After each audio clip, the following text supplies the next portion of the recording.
ये तो होना ही था। वासना का खेल मोहिनी पर पड़ गया भारी। अपमानित, शर्मसार, निर्वस्त्र मोहिनी अपने आप को बैग पर बिछी चादर से ढकने की कोशिश कर रही थी। मन फूट फूट कर, चीख चीख कर रोने को कर रहा था, लेकिन अपमान के सदमे से आंखें इतनी खुश्क थी जैसे पत्थर की हों। अभी अभी एक तूफान उसके जीवन में आकर गया था। कमरे के बाहर का शोर कुछ ठंडा तो पड़ा था, लेकिन ये तूफान उसके जीवन को हमेशा के लिए तहस नहस कर गया था। मोहिनी 18 साल की थी जब शिव कुमार से उसका विवाह हुआ था। मोहिनी का उनसे कभी वैचारिक तालमेल नहीं बैठा। शिव कुमार इंग्लिश के अध्यापक थे। वह शांत गंभीर शिव कुमार ने उसे घर की चाबी पकड़ाई और लगभग भूल गए कि वह है चंचल मोहिनी। उनके गहरेपन को कभी समझा नहीं पाए। शिव कुमार ने उसे आगे पढ़ने के लिए प्रोत्साहन दिया, लेकिन अपने रूप और मन के बिंदासपन के आगे उसने कभी शिव कुमार की बात को गंभीरता से नहीं लिया। उसी साल मोहिनी ने एक पुत्री को जन्म दिया। मां बनकर भी वह अलहर युवती बनी रही। शिव कुमार ने बेटी कोमल की देखरेख भी एक तरह से अपने जिम्मे ले ली। कॉलेज से आते तो बेटी की देखरेख पर ध्यान देते। मोहिनी इधर उधर सहेलियों के साथ सैर सपाटा करती। कोमल अपने पिता की तरह धीर गंभीर, शांत, दृढ़ चरित्र की स्वामिनी थी। वो अपने पिता की छत्र छाया में पलती बढ़ती रही। कोमल ने इंग्लिश में एमए किया ही था कि शिव कुमार का हृदयाघात से निधन हो गया। मां बेटी दोनों ने किसी तरह अपने को संभाला। पीएफ, पैशन सब मोहिनी को मिला। अब उसे अपने भविष्य की चिंता खाए जा रही थी। सबसे बड़ी चिंता उसे कोमल की नहीं, अपनी थी। उसे अपने लिए किसी पुरुष का साथ चाहिए था। वह दूसरा विवाह भी नहीं करना चाहता थी। सोचती कौन फिर से झंझट में पड़े, किसी की घर गृहस्थी की जिम्मेदारी क्यों उठाए। अगर किसी से तन मन धन की जरूरत बिना विवाह के पूरी हो जाए तो क्या हरज है, आराम से जी लेगी। मोहिनी दिन भर यही योजनाएं बनाती, सोचती कुछ ऐसा किया जाए ताकि बाकी का जीवन आराम से कट जाए।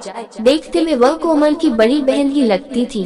यत्न से सजाया गया रूप सौंदर्य किशोरियों को भी पीछे छोड़ देता था। और इसी बीच कोमल ने बीए भी कर लिया तो शिव कुमार के कॉलेज में ही उसे इंग्लिश की अध्यापिका का पद मिल गया। आर्थिक रूप से मां बेटी ठीक स्थिति में थी। घर अपना था ही, लेकिन मोहिनी को मन ही मन ये चिंता थी कि शादी के बाद कोमल की अपनी घर गृहस्थी होगी तो वह मां पर ज्यादा ध्यान नहीं दे पाएगी। मोहिनी के मायके में अब कोई नहीं था। माता पिता की मृत्यु हो चुकी थी, भाई बहन कोई था नहीं। ससुराल वालों से उसकी कभी बनी नहीं थी। शिव कुमार की मृत्यु के बाद तो संबंध बिल्कुल ही खत्म हो चुके थे और अब लखनऊ की इस कॉलोनी में मां बेटी अकेली ही रहती थी। पास पड़ोसी अच्छे थे, उनका हालचाल लेते रहते थे, लेकिन मोहिनी को जिस चीज की तलाश थी वो उसे एक विवाह समारोह से मिली। अनिल से उसका परिचय उसकी सहेली अंजू ने करवाया था। अंजू ने उसको कहा था, मोहिनी है हमारे दफ्तर के नया सीनियर अफसर। माता पिता है नहीं, एक बहन है जो विदेश में रहती है। महाराष्ट्र से है और रिजर्व कोटे की वजह से आए है, पर अच्छों को मात दे देता। मोहिनी को अनिल पहली ही नजर में पसंद आ गया। उसके मन की मुराद पूरी हो गई। सुंदर, स्मार्ट है, भिन्न जाति का है तो क्या हुआ, सुलझा हुआ है, देखने में कश्मीरी लगता है। अनिल की तरफ वह आकर्षित हो गई। अनिल उससे अच्छी तरह मिला और यह जानकर हैरान हुआ कि वह एक युवा बेटी की मां है। दोनों काफी देर अकेले में बातें करते रहे। अनिल भी उसके सौंदर्य से प्रभावित हुआ। मोहिनी को भी लगा कि अनिल में कहीं से हीन ग्रंथि नहीं है। चलते समय अगले दिन अनिल को घर आने का निमंत्रण देकर मोहिनी स्वप्नों के संसार में डूबती उतराती घर पहुंची। कोमल ने पूछा, माँ कैसी रही शादी? तुम्हें क्या, तुम्हें तो अपने पापा की तरह बस किताबों में सिर खपाए रखने का शौक है। नहीं माँ, कुछ जरूरी नोट्स बनाने थे मुझे, और वैसे भी मैं वहाँ किसी को जानती नहीं थी। मैं वहाँ क्या करती? अरे कहीं जाओगी तभी तो जान पहचान होगी। कितने नए लोगों से मिली मैं आज। बहुत अच्छा लगा। कोमल ने कहा, अच्छा हुआ माँ आप आई, आपको अच्छा लगा वहाँ, यह आपको देखकर ही पता चल रहा है। मोहिनी गुनगुनाते हुए चेंज करने अपने बेडरूम में चली गई तो कोमल अपने काम में व्यस्त हो गई। अगले दिन कोमल कॉलेज चली गई। लंच के समय अनिल ने जब मोहिनी की डोरबेल बजाई तो दरवाजा खोलने पर मोहिनी हैरान नहीं हुई। उसने अनिल को जिन अदाओं से आने का निमंत्रण दिया था, अनिल जरूर आएगा, यह उसे पूरा विश्वास था। उसने अनिल की खूब आवभगत की, उसे घर दिखाया, उसके साथ ही लंच किया, अपनी दुखद कहानी सुनाई, कम उम्र में शादी, फिर वैधव्य का दुख और अकेलापन। मोहिनी से अनिल को सहानुभूति हुई। उसने कहा, आप परेशान न हो, मुझे आप अपने साथ ही समझाए। मैं आपकी ऊंची जाति का नहीं पर जानता हूँ कि दुनिया कैसे चलती है। कहकर वह उठकर मोहिनी के पास ही बैठ गया तो मोहिनी ने भी अपना हाथ उसके हाथ पर रख दिया। अनिल के सामित्य ने कई दिनों से पुरुष संपर्क को तरसते उसके तनमन में एक चिनगारी भी भड़का दी तो उसने सारी लाज शर्म छोड़कर अनिल की बाहों में खुद को सौंप दिया। और फिर यह एक दिन की बात नहीं रही, कोमल के बाहर जाने का समय देखकर वह अनिल के मोबाइल पर मैसेज भेज देती और अनिल पहुंच जाता। वह अच्छे पद पर था, मोहिनी पर खुलकर खर्च करता। मोहिनी को हवस और पैसों का स्वाद मुंह लग गया। अनिल और कोमल का अभी तक आमना सामना नहीं हुआ था, लेकिन एक दिन मार्केट में मोहिनी कोमल के साथ घर का कुछ सामान खरीद रही थी तो अनिल वहां मिल गया। मोहिनी ने कोमल को अनिल का परिचय दिया, कहा कि अंजू के परिचित है, और अनिल ने कोमल को पहली बार देखा तो देखता रह गया। शांत कोमल, सुंदर सा चेहरा, दुबली पतली। कोमल का शिष्ट व्यवहार उसे प्रभावित कर गया।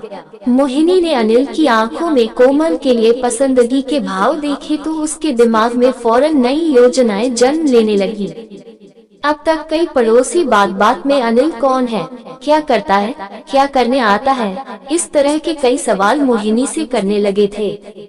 मोहिनी ने अनिल को अपना एक परिचित बताकर बात टाल दी थी। अब वह ज्यादा सचेत रहने लगी थी। अनिल दूसरी कॉलोनी में अकेला रहता था। उसके माता पिता अरसा पहले मर चुके थे। वह वर्षों से अकेला रहा क्योंकि शादी के लिए कोई कहने वाला भी तो हो। मोहिनी ने अनिल से कह दिया, तुम यहाँ कम ही आया करो, मैं ही तुम्हारे घर आ जाया करूँगी। अनिल को इसमें कोई आपत्ति नहीं थी। अब फुर्सत मिलते ही वह मोहिनी को फोन कर देता। मोहिनी कोमल को कोई न कोई काम बताकर अनिल के घर पहुंच जाती और दोनों एक दूसरे में डूबकर काफी समय साथ बिताते। ऐसी ही एक शाम थी जब दोनों साथ थे। मोहिनी ने बात छेड़ी, अनिल तुम्हें कोमल पसंद है? अनिल चौंका, पूछा, क्यों? मैं काफी दिनों से कुछ सोच रही हूँ, तुम जवाब दो तो आगे बात करूँ। हाँ, अच्छी है, अनिल ने झकझकते हुए कहा। मोहिनी हंसी, तो शर्मा क्यों रहे हो? तुम्हारे ही फायदे की बात सोच रही हूँ। बताओ क्या सोचा है? तुम कोमल से शादी कर लो। जैसे कट लगा अनिल को। बोला, यह आप कैसे सोच सकती हो? मेरे आपके जो संबंध हैं उनके बाद भी मुझे अपनी बेटी से शादी करने के लिए कह रही हो। वैसे भी अपनी जाति के लोग आपको खा जाएंगे कि दलित से शादी कर ली तो क्या हुआ? शादी तो तुम एक दिन किसी से करोगे ही, और कोमल की भी शादी तो होनी ही है। तुम उससे कर लोगे तो उसके बाद भी हमारे संबंध ऐसे ही रहेंगे, फिर कभी किसी को हम पर शक भी नहीं होगा। रही बात जाति की, तो तुम तो देख ही रहे हो कि हमारी जाति वालों ने ही हमें कैसे छोड़ दिया। उन्हें मैं अपशकुनी लगती, ऐसी जाति का क्या करूंगी? अनिल मोहिनी का मुंह देखता रह गया कि कोई औरत ऐसा भी सोच सकती है। मोहिनी ने अनिल के गले में बाहें डालते हुए कहा, क्यों? क्या तुम मुझे प्यार नहीं करते? मेरे साथ हमेशा संबंध नहीं रखना चाहते?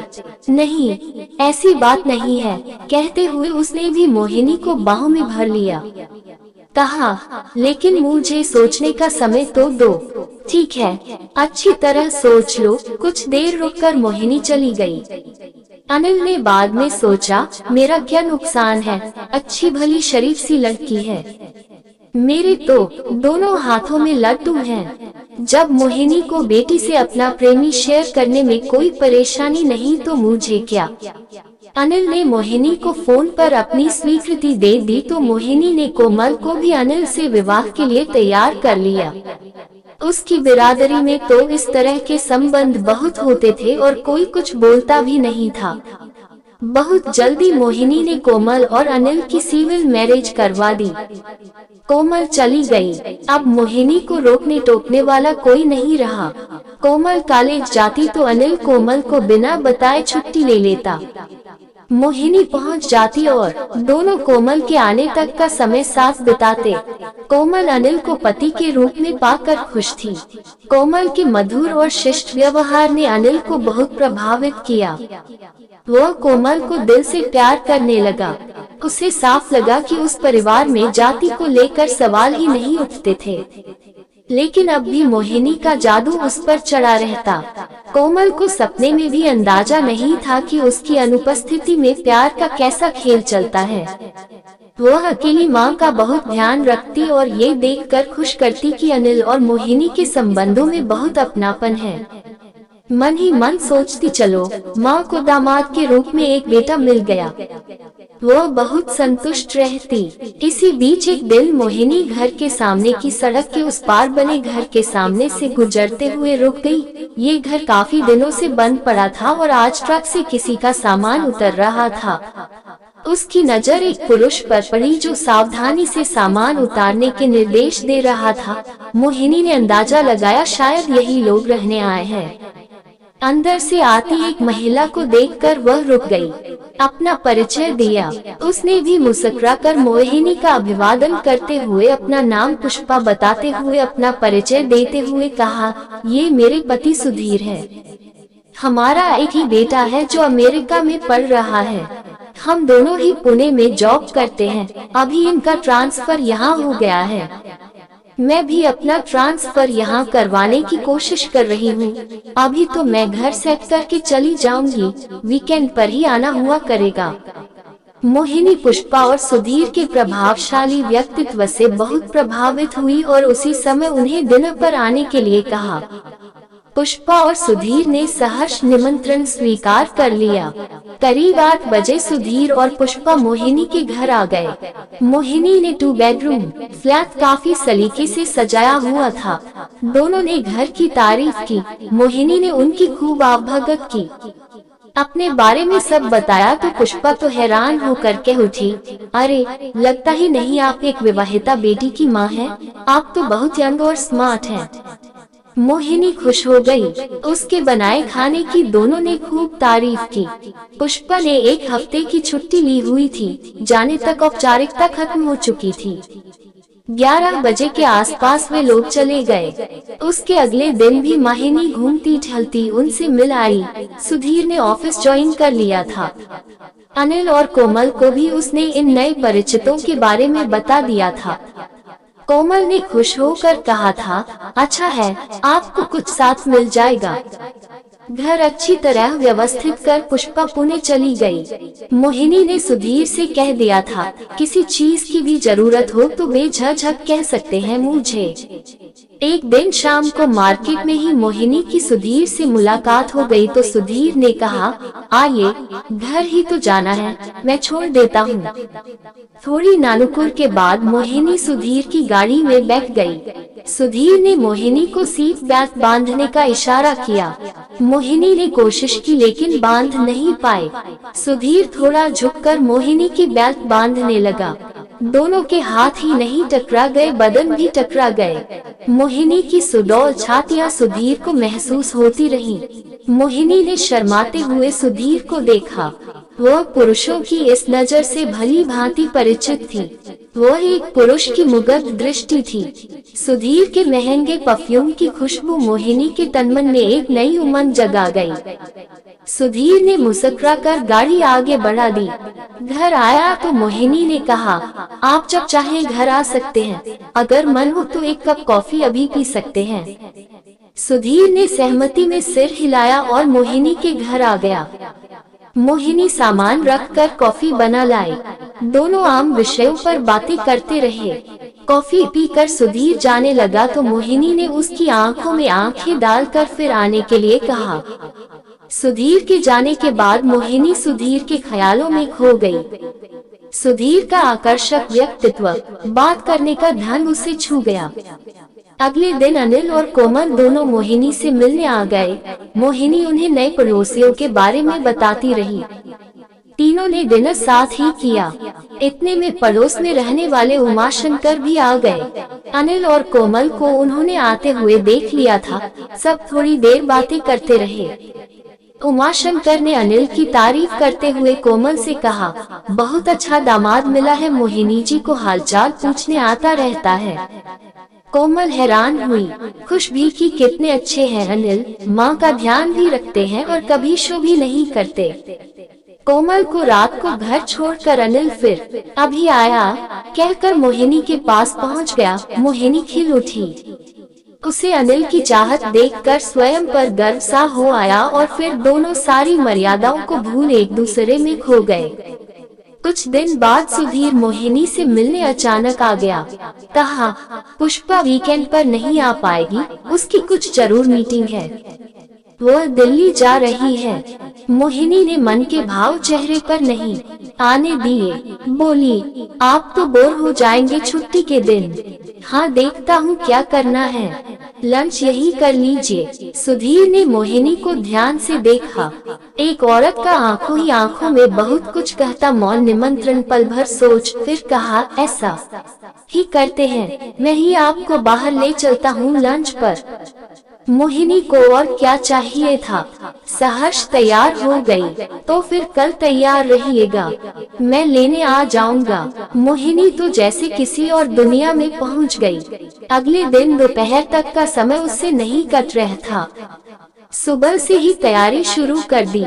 आसमानी रंग की शिफॉन की साड़ी जो अनिल ने गिफ्ट में दी थी, साथ में मैचिंग ज्वेलरी, बालों का ढीला सा जूड़ा, सुधीर को आकर्षित करने की पूरी तैयारी थी उसकी। सुधीर लेने आया तो मोहिनी को देखता ही रह गया। कहा, आप बहुत सुंदर लग रही हो। थैंक्स, मोहिनी ने शर्मा कर कहा। गाड़ी में बैठकर सुधीर ने मुस्कुराते हुए थोड़ा झुककर मोहिनी की सीट बेल्ट खुद ही बांध दी तो मोहिनी खुलकर अदा से मुस्कुरा दी। सुधीर ने बहुत सी बातें करते हुए एक शानदार महंगे होटल में उसे लंच करवाया। मोहिनी जैसे आसमान में उड़ रही थी, ऐसे होटल में वह कभी नहीं आई थी। अनिल के साथ उसके संबंध उसके घर के बिस्तर तक ही सीमित रहे थे और अब सुधीर के साथ के स्टार होटल का वैभव मोहिनी जैसी गूंगी हो गई थी। सुधीर और पुष्पा के आर्थिक स्तर का अंदाजा तो उसे पहले भी था। आज उसने सुधीर को अपनी तरफ आकर्षित करने में कोई कसर नहीं छोड़ी। वो सोच चुकी थी अगर सुधीर के साथ उसकी नजदीकी बढ़ेगी तो उसका जीवन और आसान हो जाएगा। अनिल के साथ उसके रिश्ते पर कोमल का एक बंधन था। यहाँ तो सुधीर पूरा हफ्ता अकेला रहता है। उसने मन ही मन खूब अच्छी तरह से बहुत कुछ सोच लिया। लंच करते हुए सुधीर ने मोहिनी की सुंदरता की खूब तारीफ की। वापसी में सुधीर उसे छोड़ने आया तो मोहिनी ने कहा, अंदर नहीं आएंगे। सुधीर मुस्कुराते हुए अंदर आ गया। जैसे ही मोहिनी ने दरवाजा बंद किया, सुधीर ने उसे बाहों में भर लिया। मोहिनी तो जैसे इसके लिए तैयार ही थी। उसने थोड़ा सकुचाने शर्माने का नाटक किया, फिर सुधीर की बाहों में खुद को सौंप दिया और एक और पुरुष उससे प्यार करने लगा है ये सोचकर उसके मन में अजीब गर्व मिश्रित खुशी हुई। वह आज भी किसी पुरुष को अपना दीवाना बना सकती है, ये सोचकर वह मन ही मन आसमान में उड़ रही थी। शाम तक सुधीर उसके घर पर रहा और फिर जाते हुए उसे अगले दिन अपने घर पर ही आने के लिए कह गया। अब यही क्रम चलने लगा। उसने अनिल को भी कह दिया था, तुम जब भी आना फोन करके आना। अनिल ने पूछा, क्यों? ऐसे ही, मैं कहीं बाहर हूँ, घर का कुछ सामान लेने भी जाना पड़ जाता है। ठीक है। कभी कोमल मिलने आने वाली होती तो वह सुधीर को पहले ही मिलने के लिए मना कर देती। सुधीर बेचैनी से मोहिनी से मिलने की प्रतीक्षा करता रहता। पुष्पा वीकेंड पर आती तो मोहिनी से जरूर मिलती। कभी सुधीर पुष्पा के पास जाता तो मोहिनी अनिल से खुलकर मिलती। कोमल को अकेली रह रही अपनी माँ से बहुत हमदर्दी रहती। वह दिन में कई बार फोन करती, मौका मिलते ही मिलने भी आ जाती। उसे तो कभी अंदाजा भी नहीं हो सकता था कि उसकी माँ अपनी जरूरतें पूरी करने के लिए दो पुरुषों को एक साथ अपनी उंगलियों पर नचा रही है। अपने जीवन में आए इन दोनों पुरुषों को वह अच्छी तरह बेवकूफ बना रही थी। मोहिनी का जीवन ऐसे ही बीत रहा था। दो पुरुषों को अपनी अंदाओं, सुंदरता, नाजन खरों से अपने इशारों पर नचाते हुए ही एक दिन अनहोनी हो गई। एक दिन सुधीर ने फोन पर कहा, मोहिनी, मैंने आज छुट्टी ली है, तुम सुबह ही आ जाना, पूरा दिन ऐश करेंगे। मोहिनी तैयार हो गई। सुबह ही उसने पूरा काम कर लिया। खूब अच्छी तरह से तैयार होकर वह सुधीर के घर पहुंच गई। सुधीर की मेड भी उसके ऑफिस की वजह से सुबह ही काम करके चली गई थी। दोनों एक दूसरे की बाहों में खो गए। इसी बीच अनिल ऑफिस की किसी मीटिंग से फ्री हुआ तो लंच टाइम में मिलने के लिए उसने कई बार मोहिनी को फोन मिलाया। मोहिनी ने आज अपना फोन पहली बार बंद कर रखा था। अनिल ने सोचा, क्या हो गया, आज फोन क्यों बंद है, जाकर देखता हूँ। कॉलेज में कोमल की तबीयत कुछ ढीली थी। उसने सोचा माँ के पास जाकर आराम करती हूँ। वह भी मोहिनी को फोन मिला रही थी। फोन बंद होने पर कोमल को माँ की चिंता होने लगी। वह फौरन छुट्टी लेकर माँ से मिलने चल दी। अनिल मोहिनी के घर पहुँचा तो देखा ताला लगा हुआ है।